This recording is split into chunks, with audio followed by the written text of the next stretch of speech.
And we've got the title screen up here. Going to be looking at training a neutral spine. It's one of my favorite topics because it's so universal. Just this week I've worked with a couple of golfers, several swimmers, and then some soccer players, and then just some general fitness clients.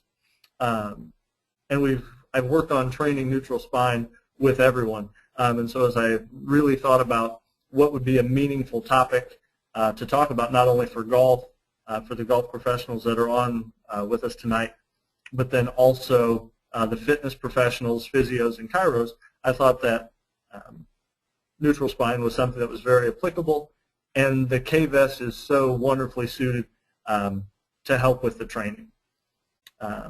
As Steve mentioned, I'm at the Duke Orthopedic Performance Center. It's a new facility for us here at Duke.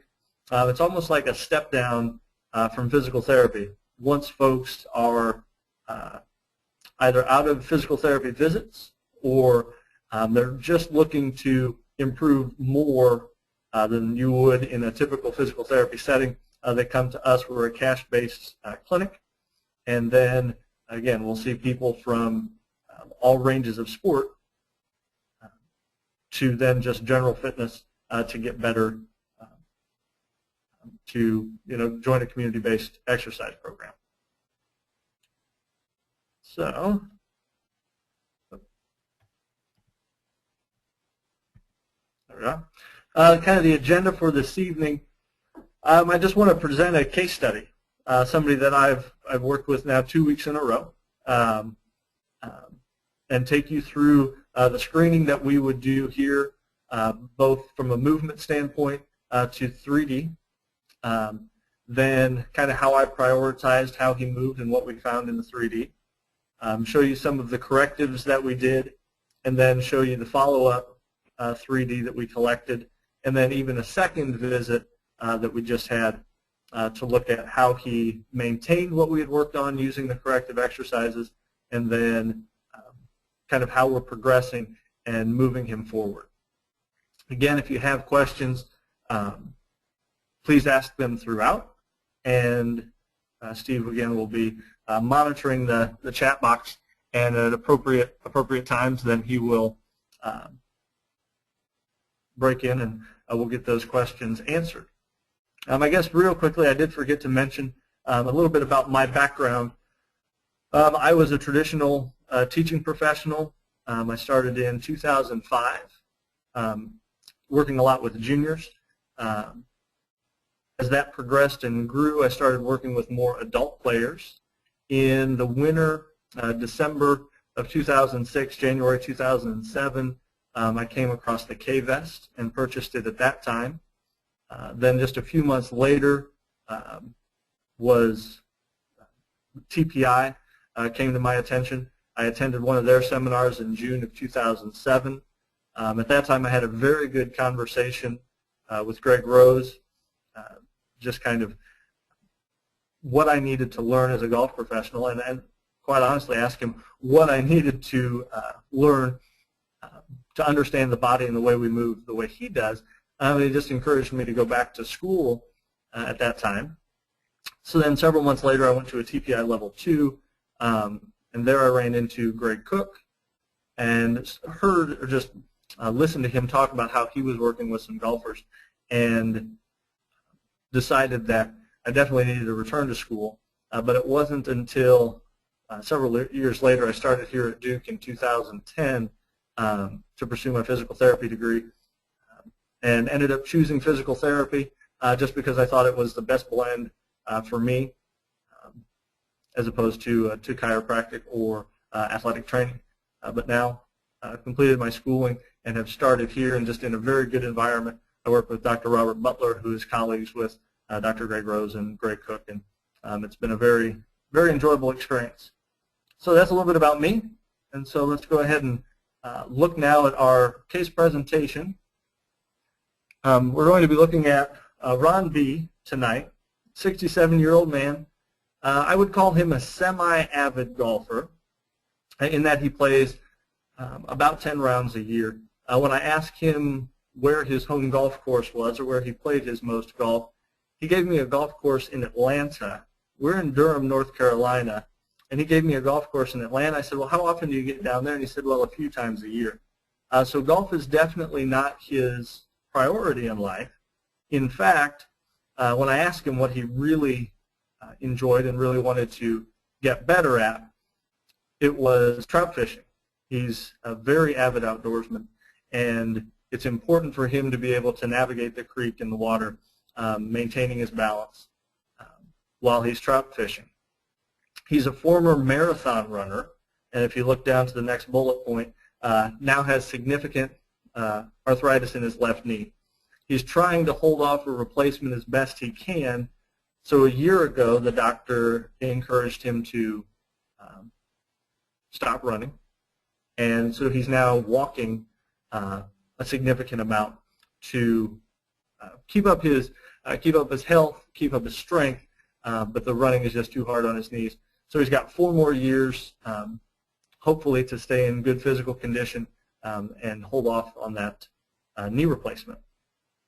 So his goals, when we talked through in our initial assessment what he wanted to work on, he definitely knows that he needs some amount of corrective exercise to stay active and to stay strong enough so that when he does have the total knee replacement in a few years, that he'll rehab from that well.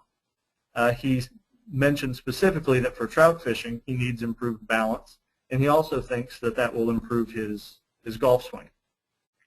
And then finally, and it probably is third in line, he would like to play better golf. His main complaints about his golf game are that he's inconsistent down in this next section here, that he's very inconsistent on the golf course, and then balance not only on the golf course, but then also, again, just in life and while he's fishing. This is a very typical client that I would see here at the Performance Center. They could be referred to us by some of our orthopedic surgeons, or the word gets around that you're working with golfers and athletes that have had replaced joints and so on, and you'll get more.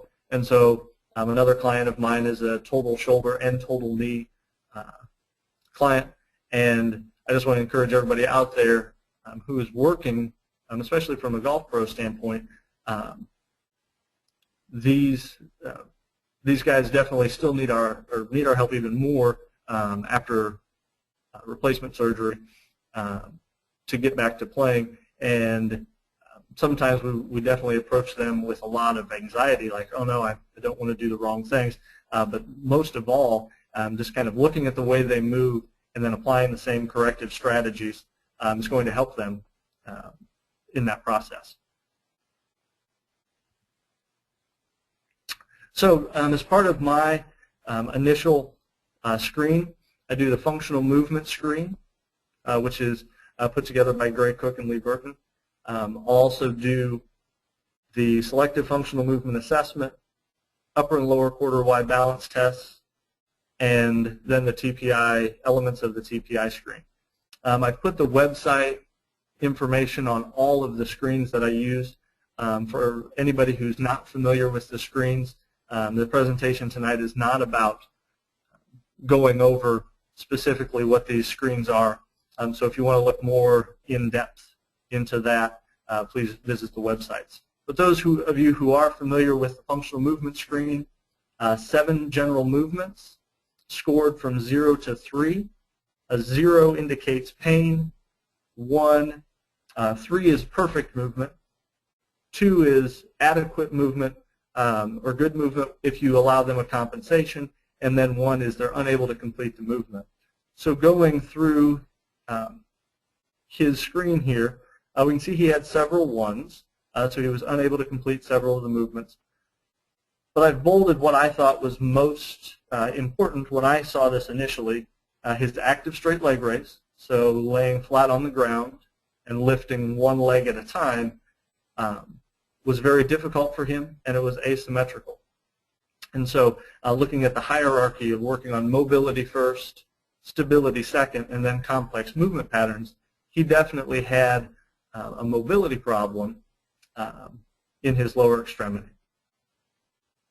So moving on now, The next screen that I did was the selective functional movement assessment. And again, this is more for clinicians, but it's put out again by Gray Cook, and looking again at general movements ranging from neck rotation and flexion to a toe touch, back bend, and multi-segmental rotation and so forth. He definitely had limitations, again, in neck rotation, both left and right, in his toe touch, in balance on both his left leg and his right leg, and then multi-segmental rotation. When I looked further into the neck rotation as I screened him, that actually cleared up very quickly. One corrective exercise, working on a little bit more stability, getting him laying on the ground and pressing into the floor, cleared that up very quickly, and that maintained throughout that session and into the next section, or into the next session. So the main or most important finding that I saw in this screen was the toe touch. And to me, the active straight leg raise and the toe touch definitely things that I prioritize as I'm screening an athlete, again, in any sport, but specifically into golf. Now going through the elements of the TPI screen. He definitely had a lot of difficulty with a single leg bridge. It immediately activated his hamstrings and he cramped. So his glutes were inhibited, which again goes into formulating my thoughts as to what we're going to see and what we're needing to work on. Single leg rotation, especially to the left, was difficult. Then pelvic tilts, going from anterior tilt to posterior tilt, was very difficult for him. He had shake and bake movement, and it took a lot of thought, and it was very hard for him to maintain posture during that process. And then finally, pelvic rotation, very difficult for him to separate upper and lower. So difficult to move the hips without moving the shoulders. Finally, the Y balance test, and this is one that you may not be familiar with. This is the dynamic balance test. It's based in the STAR excursion balance test, and then we test 3 main reach directions. And this is some of what my research has been in, correlating or looking at correlations in the upper quarter Y balance and the golf swing. And in initial findings, the better you're able to perform the upper quarter Y balance in a composite score as well as one of the reach directions, it correlates to higher hip rotation speed. And we can talk about that at the end of the talk tonight if there's any interest in that. But just looking at his dynamic balance for upper quarter, these are percentages, so it's based on his limb length. And we're looking for 80 for upper quarter and at least 90 to 94 or above for his lower quarter. And so we see that he has significant balance problems, whether he's trying to balance on a leg or on his upper body. It's difficult for him to balance through his middle. And notice that even though the left side is the one with arthritis, the right side is also almost equally affected as far as for balance. Okay, so now I want to look at his 3D. So I'm going to bring up K-Vest. I guess first off, now that I have the K-Vest software up here, I see that everyone can see that now.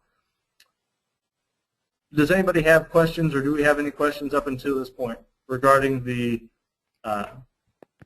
movement screening that we do here?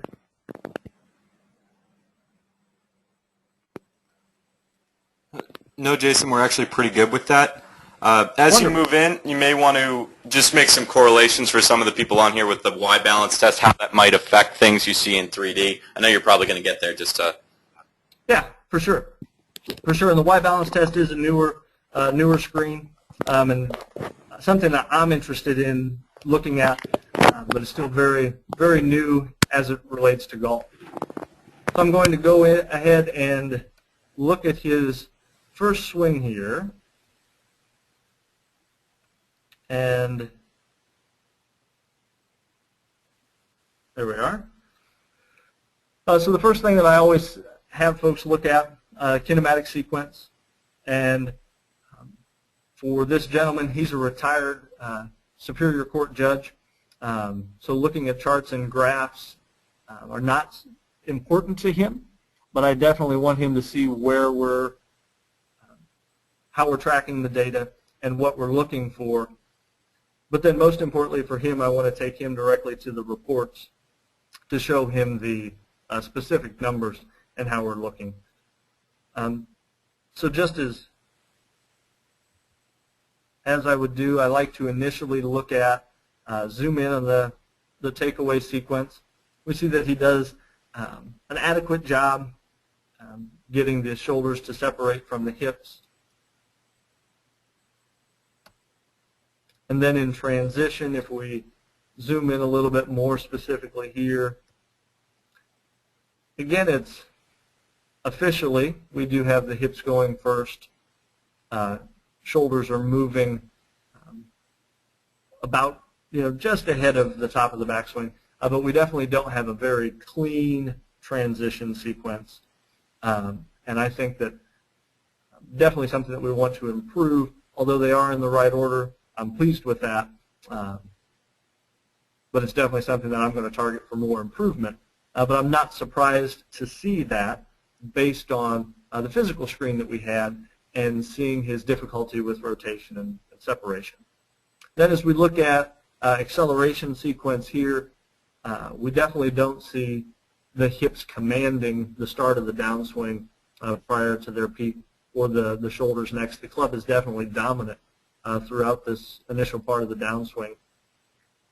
I like that he has some hip stabilization, even though I know it's very difficult for him in watching him swing, very difficult for him to get onto his left knee. So I'm interested in how he is stabilizing his hips.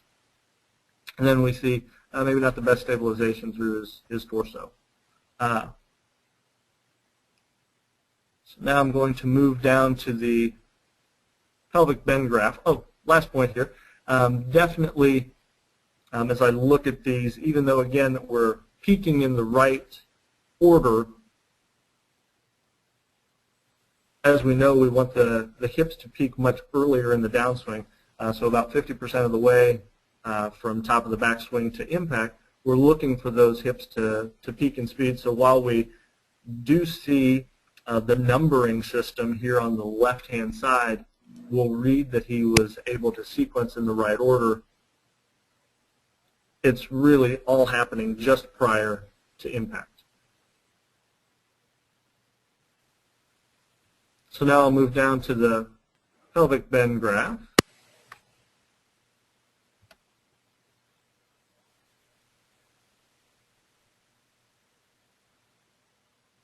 There we are. I think everyone can see now. Okay. In general, the shape looks fairly good. If we just look at the general shape of this part of the curve, that is appropriate. But then we see a very large ski slope. If we use the the same thought that Tony does when he's teaching, that this should be a fun ski slope, this is definitely like a double black diamond. You're going to be injured if you go over that ski jump because that's quite a change, more so than we would be looking for. And that is of note to me, again, because I was interested in how he was going to stabilize his hips in the downswing because of how he had reacted during other parts of the movement testing. But when we look more specifically at the numbers here on the left-hand side, his starting hip posture is near to 34 degrees. So he's well above range. And so this is the part in presenting this to him that I would take him to one of the reports and show him exactly what the PGA Tour ranges were to show him how much out of range he was at that particular point. But just to continue down through the performance graphs here. And while you're doing that, Deanna asked if you're looking at his foot posture when you're doing this work. Yes. So the SFMA is conducted without shoes, and so is she specifically looking at foot posture as far as whether flat arched or a high arch, and if he's standing pronated. Yes, that's definitely something that I look at. That's part of the assessment. Okay, what we can do as we get closer, we can pull Deanna off mute, and she might be able to get into more specifics for you. Oh yes, but that's part of the SFMA. I should have said that earlier on. That's conducted without shoes, and then the remainder of the testing that we do, movement testing wise, is conducted in their training shoes, so just gym shoes, running shoes, and then they put on golf shoes before they hit balls. Great, thank you. So I just wanted to step through the rest of the graphs. For me, there wasn't anything particularly of note in these that I wanted to bring to light, because as I was presenting this to him, having already completed the movement assessment and then seeing the information in the kinematic sequence and then looking at the pelvic bend graph, I had already kind of formulated my plan as to how I wanted to move forward. And then the rest of this information was just kind of confirming some of the things that we had already seen in the movement screening, that he did have a difficult time separating and maintaining posture and so forth. So now I will go ahead to the report.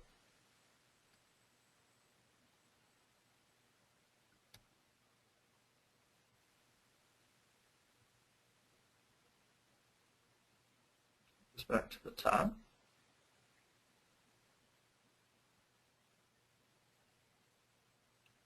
And stepping through, again, so I teach only indoors, or these the lessons are given. I consider myself much more of a golf fitness person now. I made that decision that I knew I was more toward golf fitness when I had very little sand in my shoes at the end of the day. I only teach indoors now, and so alignment at address in the past would have been something that I definitely would address very early on in getting some alignment aids down. Not something that I'll work on as quickly indoors, not because it's not important, just because I want to correlate, especially in the first lesson. Our first assessment lasts about 2 hours. 90 minutes of that is the movement piece, and then the last 30 minutes is or the first 90 minutes is assessment, and then the last 30 minutes is their first lesson. And so I really try to get them into some corrective exercises and interacting with the software in that first 30 minutes. And so that wasn't something that I focused on with him. But then moving down, this is where I drew his attention just to the PGA Tour averages, and then his pelvic bend and address and where he was.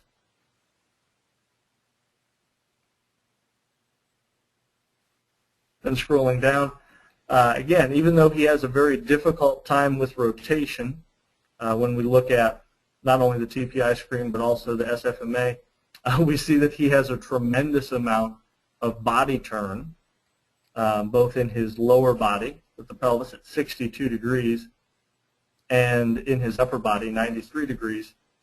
And this is something that we'll work on in the coming weeks to try to get him to reduce the amount of rotation and to stay more in control. But you can imagine what this person looks like. Very limited ability to turn, and so lets go of a lot of his stability through his hips and so forth, to allow for more rotation during the golf swing. And then the remainder of the data here. Again, I'm not surprised at all with that quantity of rotation to see him standing out of posture compared to his address position. So, after looking at that, to prioritize, again, I wanted to attack the neutral spine. Looking at how he set up in the golf swing, and then seeing that he had 33 degrees of anterior tilt, but then looking at his toe touch and his active straight leg raise, I knew that we could make a lot of ground very quickly by working on neutral spine. Also, particularly for him, because golf is maybe third on his depth chart of activity, knowing that he wants to be an active person out in the community walking, and then with the trout fishing and just being outdoors hiking, I knew that if we could get him in better pelvic alignment, we could improve his balance, and he would see the difference very quickly in those activities as well. The other reason that I really like to target the pelvic bend graph and neutral spine is because it can clear up so many other areas. I have the different postures in a small graphic here at the bottom, but one of the things that I like to think about for neutral spine is we've got two buckets, the pelvis and then the rib cage. The better we can align those two, the spine is now going to do its job very well. It can bend, it can rotate, it can lift, all of these different things. It's much better alignment than if we have the pelvis tilt forward and then the upper back out of position as well. Another thing that I like to think about when I'm looking at the positioning that I see, was he setting up with so much S posture because it was his everyday posture? Is that something that he walks around with on the street? Or is he just seeking tension in his setup?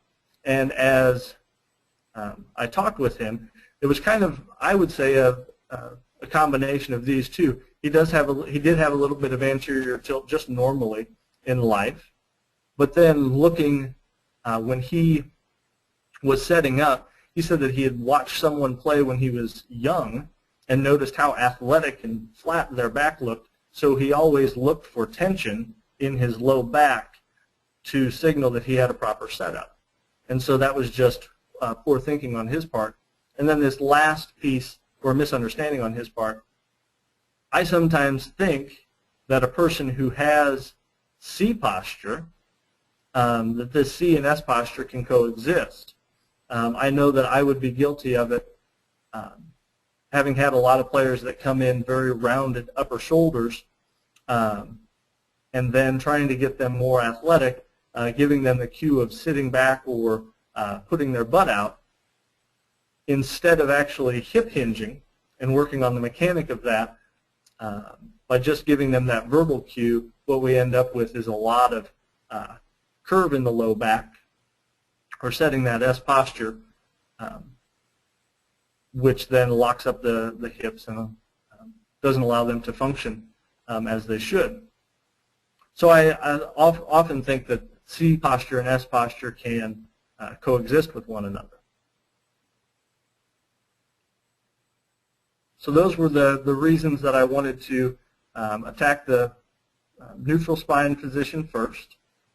And so then his initial correctives were toe touch progression. I'm just going to bring up the video here that if I can meet that. Yeah. So if everybody has seen this, I think it's something that's very easy to do on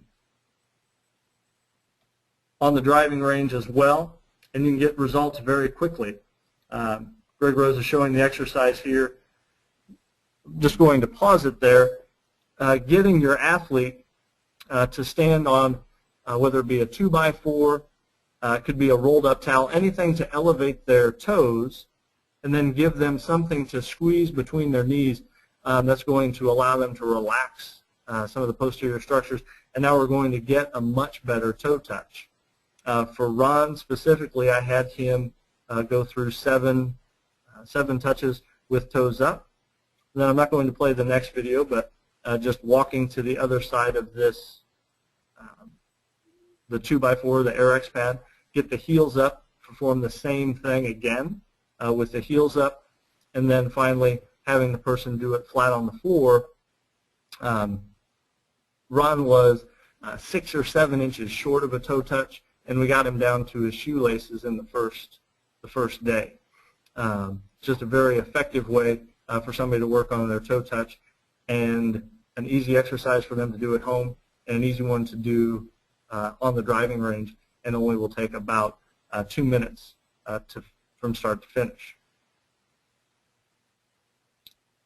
So that was one of the main exercises that we worked on initially, along with the active straight leg raise with core engagement. So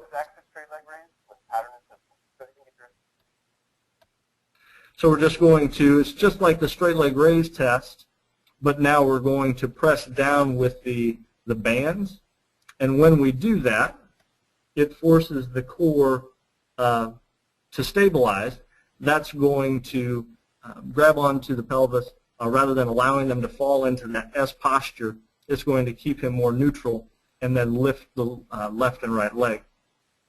You definitely can see how effective it's going to be for the player when you look at how much improvement they make based or compared to when they just did it on their own without using the tubing.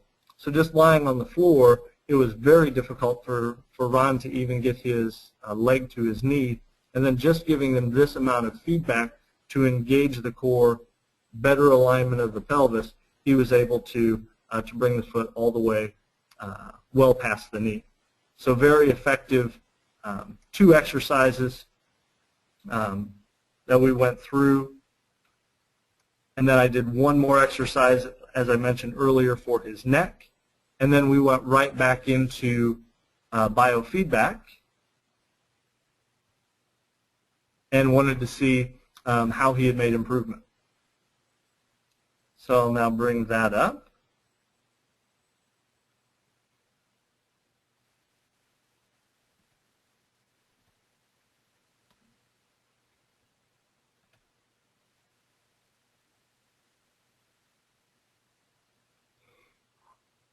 And make sure. I think everyone can see the screen now. And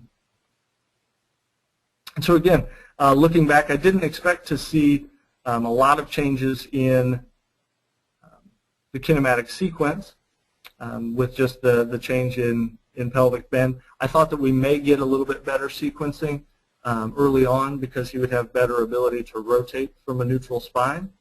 But the big thing that I noticed, at least in the first swing, or compared to the earlier swings, were how much earlier his hips, even though they're still late in the time between the top of the swing and impact, we definitely had moved more. The hips are more to the left than they were before, so happening much earlier in the golf swing. We actually picked up some hip speed as well, but nothing significant in the transition.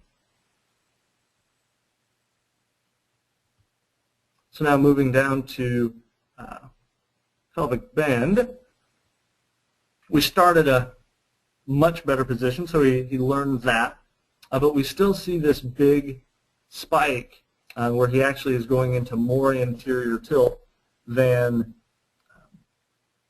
he started. So I look at that, and again, just somewhat of a motor program that he needs more work to ingrain, which is what the K-Vest is perfect for, setting up the biofeedback and training that position, but then also some exercise so that he doesn't seek extension in the lumbar spine to accelerate the hips, but rather uses the muscles to stabilize rather than bony alignment.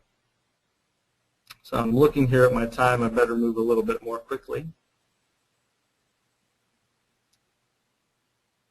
So seeing this, I knew that he was well pleased with the lesson, felt that he had picked up some more speed. So starting then, the next time that I saw him, start of session,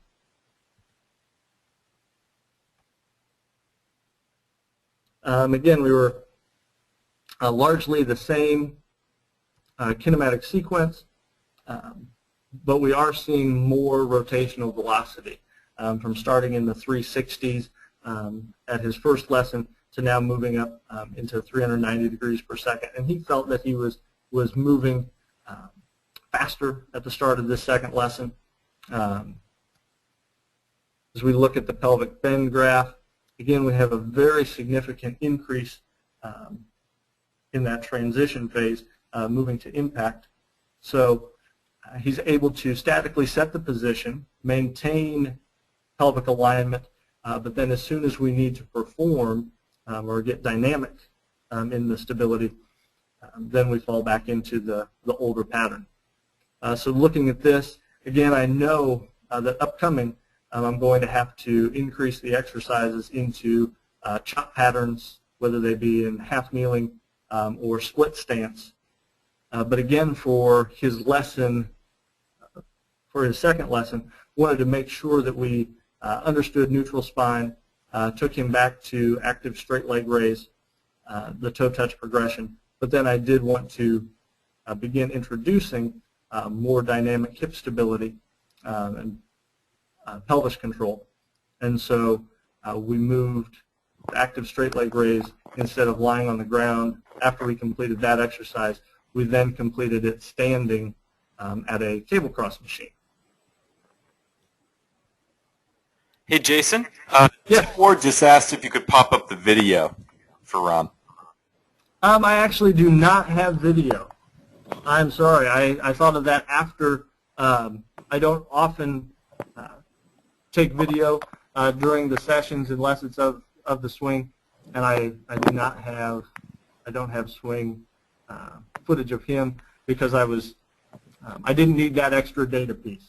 When I was doing his initial assessment, I had enough from the movement assessment and the 3D to move right into what I wanted to work on, so I didn't take the time to collect video.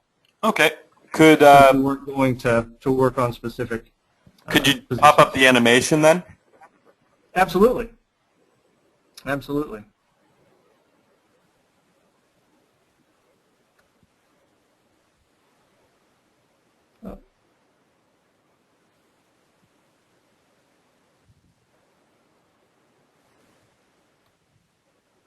That's just a slight delay from GoToMeeting, Jason.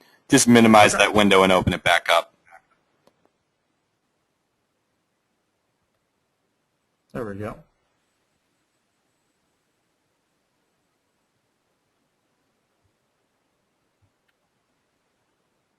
I'm forgetting my hotkeys, Steve. You can go ahead and if you can.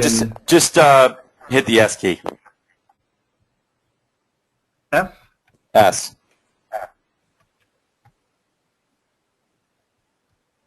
Or you can just right-click in there. There you go.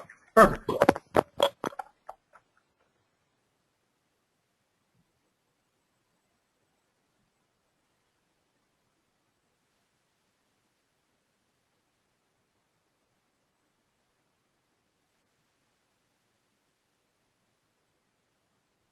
That's great. Thanks, Jason. Okay. So they're at the top, and then they're at impact. Okay. And then the last part I just wanted to then go over. We went through those correctives, went right back to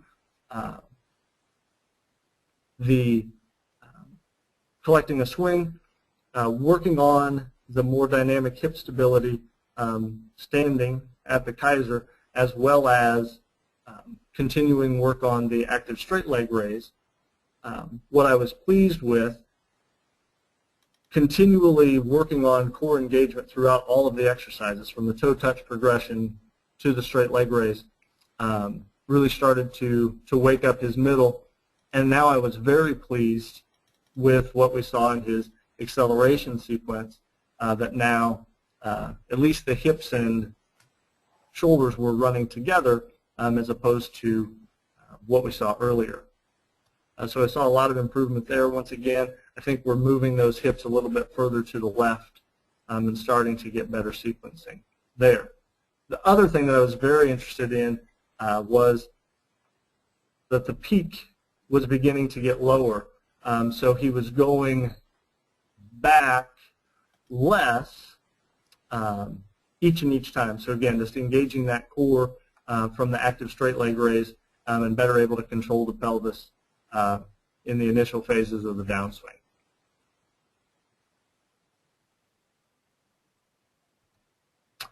And then we did the last piece that we did before he left after his second lesson. We worked a little bit on total length of swing, trying to get him to feel a shorter golf swing, so that was something that he could do in addition to his corrective exercises, so that he could begin to feel some separation.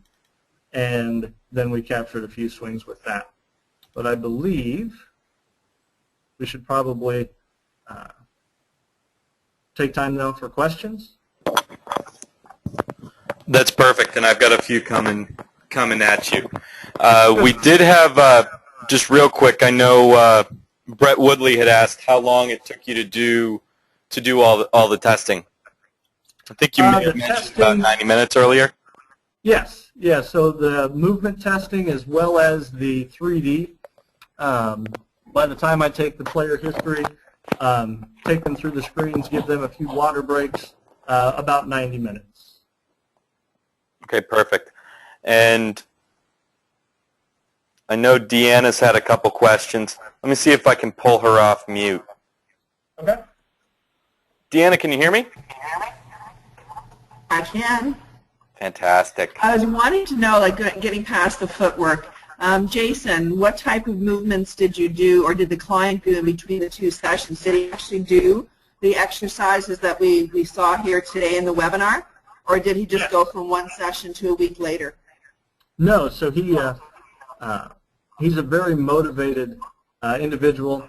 I think just kind of part of the mindset of having been a former marathon runner, he was vigilant with his exercises. He was given toe touch progression. He was given active straight leg raise, just pressing into the floor because he does not have a band at home. He was given initially supine pelvic tilts, Okay. and then also given single leg bridge. The only exercise I didn't mention that I gave him to do at home was a neck exercise where he pushes his arms into the floor and turns his head to the left and to the right. And that was probably one of the most, the quickest exercise. That cleared up his neck range very quickly, and that maintained over the course of the week when he came back. Great. Thank you. Awesome. And next question's from Mark McRae. So just a moment. Let me find him and pull him off mute.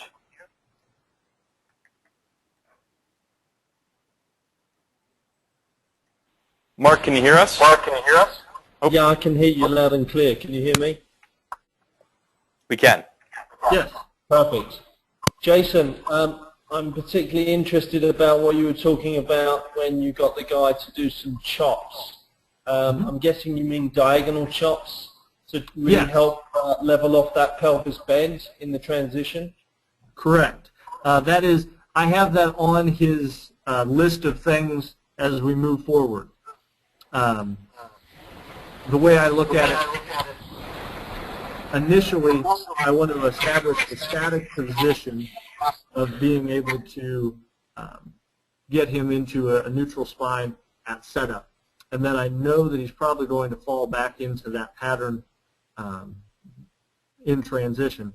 So as we see more improvement and the straight leg raise becomes easier from week to week, I would say by next week we'll begin working on probably rolling patterns first with the upper extremity, and then the week following moving into a tall kneeling chop and maybe a half kneeling next.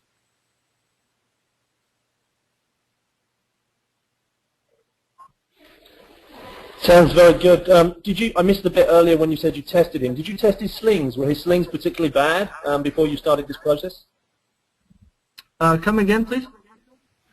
Did you test his slings, Jason? So in terms of obviously, being able to snap back into to decent position, like the transverse abdominals, the oblique muscles. Was he weak in that area, or was it something that he was decent with to start with? Actually, he was pretty good. As part of the functional movement test, there were, if you're familiar with like a classic bird dog position, alternating diagonals, that's one of the screening tests, and he did very well at that. And actually, he was able to almost complete the test for a 3. So he does have stability. It's just not something that he's currently using in his golf swing or in this particular posture. That's very interesting. Thank you, Jason. And so I think that's where, again, I like using the active straight leg raise, but ultimately to work on all the aspects, I need to get him into the posture that he's going to perform in, and that's that standing. And so taking him through the progression from tall kneeling to half kneeling, ultimately getting him into standing, whether it be with a split stance or parallel stance, getting the K-Best on him, and then getting him loaded up with either bands or a cable cross machine or a Kaiser to perform chops and lifting pattern. Is going to be what makes the biggest change in the dynamic part of our graphs. Awesome. Thank you, Jason. Next we have Brett Woodley. We've got 4 other questions. After this it'll be Pete, then Jeremy, then Deanna again. Brett, can you hear us? Yeah, loud and clear. Jason, I was just interested. I'm a physio from New Zealand actually. So just the movement side of things really interests me, and the fact that he's getting a lot of rotation in his backswing, in his pelvis, and his upper body. And you see when he comes back to impact, he's only really reaching pelvic neutral with rotation at impact. Yes. Now that ski slope that you're seeing in his downswing, the fact that it's so big and it's quite late, that little trigger we want to see just after the top, don't we? And then it coming right down. Do you think that's related just to the fact that he's going so far back with his pelvic rotation that by the time he actually recovers all of that rotation, he can't effectively get that pelvic bend doing what it needs to be doing, because he's taking most of his backswing to get his pelvis, he's taking all of his downswing, to get his pelvis back to neutral, let alone 30 degrees open. So I just wondered whether, or the way I look at him, I'd see what would happen to his ski slope if he actually limited his rotation in his backswing, and see whether it actually became shorter and sharper. But just a thought, just looking at his graphs. No, that's fantastic, and actually that was what we did. We had about 20 minutes remaining. The last animation, or the last graph that I showed you was from his last session, about 20 minutes before the end. And then in that last bit, we did work on length of swing, getting him to, I increased the parameters for the feedback, allowing his hips to turn to about 50 so that he could complete enough of a shoulder turn. Because obviously his pelvis and his upper body is still so connected that if Yes. he goes, if you limit his pelvic rotation to 30 to 40 degrees, he's only going to get 50 or 60 degrees worth of upper body rotation. Yes, and so I wanted him to be able to begin to get his back to the target so that we could have a proper arm swing and just proper length of swing. So allowing his hips to go to 50 or 55 did that as long as he had the biofeedback on. And I would have him initially, the way I standard use the K trainer. I love the fact that it's set up for 10 reps. I had him do 10 reps going to the proper length backswing with no club, then 10 with the club, and then finally 10, if he got the tones, he could hit the shot. And his quality of impact improved significantly. But without the feedback of the tones, just in that small session that we had at the end of last week, or at the end of this week, was not enough to change the graph. Actually, let me take you to the very last swing that we looked at.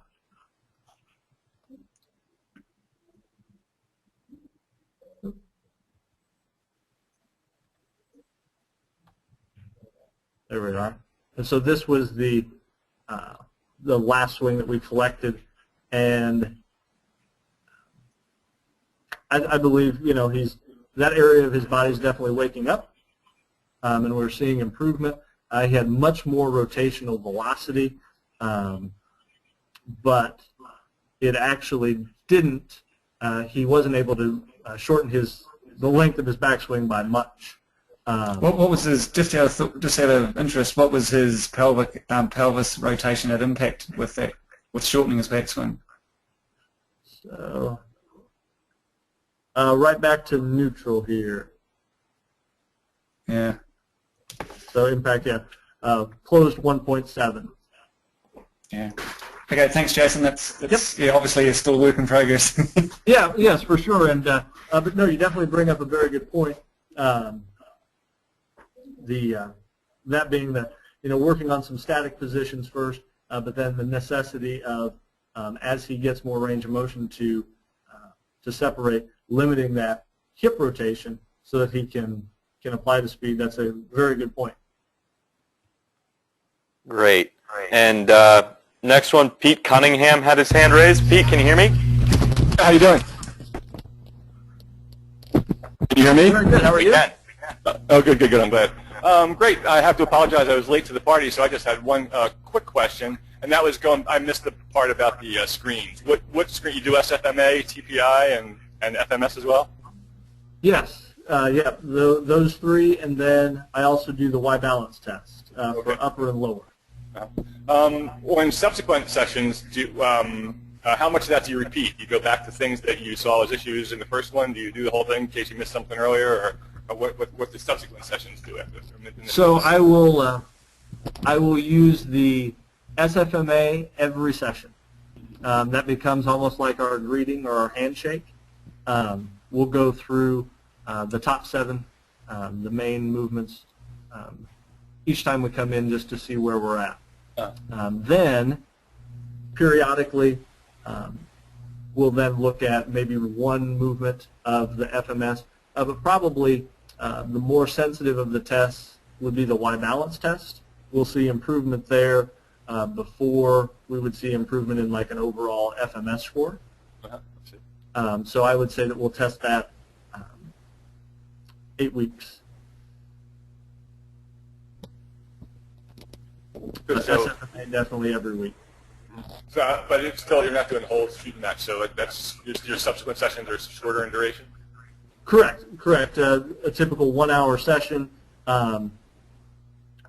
with, probably 5 minutes of greeting at the beginning, and then 10 minutes of setting up the next session at the end. So 45 minutes of time working, and we will collect swings at the beginning to see how much they retained, to see where we're starting. We'll do the SFMA. That will kind of guide if we're going to maintain the same correctives for another week, or if we're going to modify the program, and then complete those correctives, circle it back around using the biofeedback to train positions in the golf swing, and then collect at the end. And you give them homework, obviously, the corrective exercises that you prescribe. How often do you prescribe them for them? Is there a...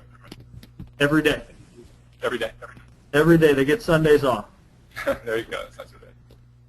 Great, thanks. A really comprehensive presentation, Jason. Really appreciated it. I like how you tied in movement assessment issues to things you found all the way through the graphs. It's well done. Thank you.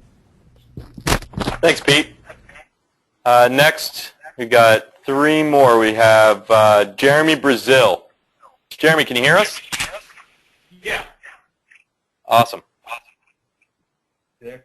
So I was curious, when you did the TPI screen and even the FMA or FMS, I'm sorry, 90-90 in the shoulders. What was it? In golf posture more than anything. Okay. So actually for the shoulder screen, I don't do the TPI specific 90-90 because as part of the FMS we have a shoulder mobility screen. And then also there's a shoulder component in the SFMA. External rotation for both shoulders is adequate. So he's 2 or beyond 90 degrees. Okay. And then internal rotation, however, is very difficult for his right shoulder. And that's why we see the asymmetry in his FMS score. And then it also is a dysfunctional pattern in his SFMA. Okay. Did you do any kind of work with that, or do you feel that added to that increased trunk turn that you saw with him?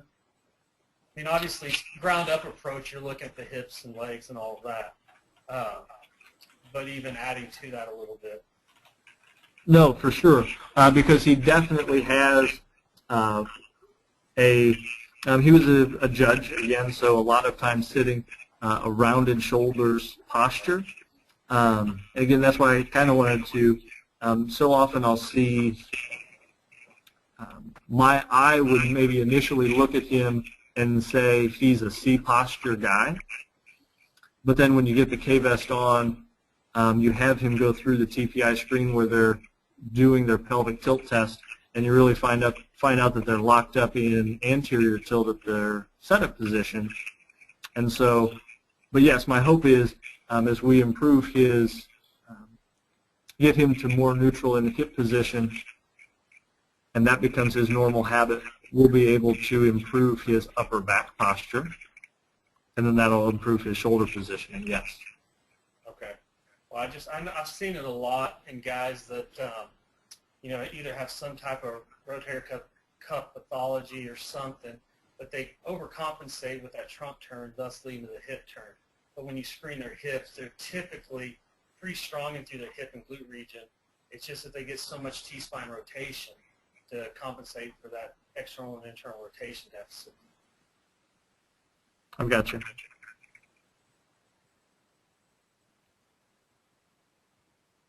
Yeah, he wouldn't be high in T-spine rotation here. Okay. And that's one of the areas that we'll need to work on as we go forward. Gotcha. Thank you. Yep. Thanks, Jeremy. And next one we have John Taylor. John, can you hear us? Yes, I can. Thanks for coming on today. Thank you for the webinar. It's just been great. My question was whether Jason could expand a little bit on the correlation he found between the Y-balance scores and pelvis rotation. Yes. Are you familiar with the Y-balance test? Yes. Okay. So the upper quarter Y-balance, they're in, for those that are not seeing the test, they're in a push-up position, and while balancing on one arm, feet can be shoulder width apart. The feet cannot leave the ground. They'll push a block. If they're balancing on their right hand, they'll push a block out as far as they can to the left, then push a block going down at an angle almost toward their foot as far as they can, and then they will reach up in front of their right arm and push up in that direction as far as they can. What we found in the initial subjects, the further that you could push or reach in the superior direction, superior lateral direction, so reaching up and across the stance arm, the faster pelvic rotation you had when we collected with the K-vest. And we only had 35 test subjects, I believe, and the composite score, so if you added up all three reach directions and then divided that number by their arm length, that was beginning to get to significance in that there was a correlation there as well. That's fascinating. Thank you. Yeah, and it's I'm very interested in it. It's you know, in golf we definitely stable pelvis, and then the torso needs to work on top of that, and then stable torso and the arms move on that. So this very similar type test, the folks that are able to really maintain a level hips are able now to bend and contort or twist and contort their shoulders to reach much further in these different directions. And what I like about it as a test, it's definitely not something that's practiced or rehearsed, and so you get pretty good, I think a pretty good, honest depiction of what their ability is, as opposed to somebody who has learned a compensation if it's a movement that they do regularly. Are you seeing any effect of either too much kyphosis, C posture, or S posture, lordosis, with the Y balance scores? I cannot say anything for C posture that I have noticed. The folks that tend toward S posture, they may do very well reaching out to the side and underneath, but as they have to reach up and across, having that lordosis in the back makes it very hard for them to reach up and across effectively. So they can, but the diminished reach distance. If they're able to keep their hips a little higher, that allows them to reach much further. Yeah, that's interesting. Yeah, that's what I would have guessed. Oh, thank you very much, Jason. Yes, you're very welcome.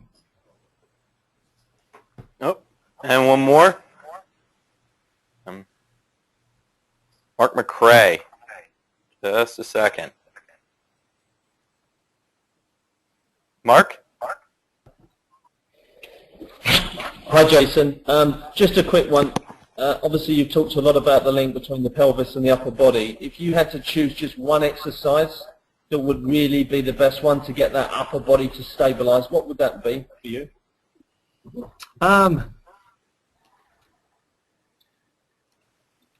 If I had to, for everybody across the board, I would want to see them rolling first. So lying on their back and performing upper extremity rolling.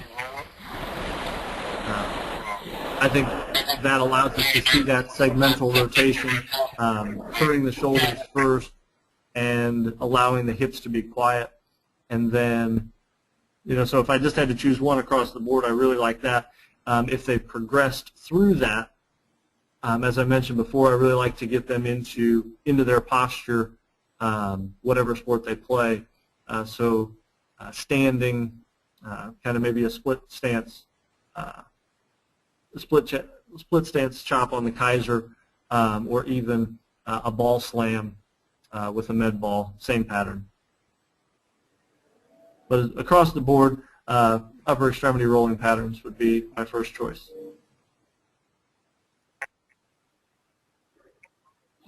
That's fascinating. Thanks a lot, Jason. That's very helpful. Thank you. Fantastic. I think that's it. Does anyone else have any other questions? I know we've run a little long.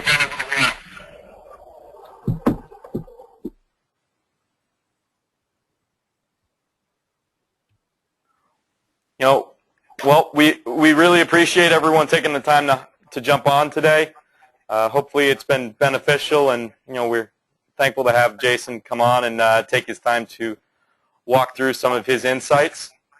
Again, I'll be staying on for a few extra minutes if there are any other questions. I'm not sure about Jason, but we can definitely check on that. And otherwise, thank you very much. We appreciate your time. Please, feel free to either reach out to myself or any of the other KVEST team if there's anything we can ever do to help.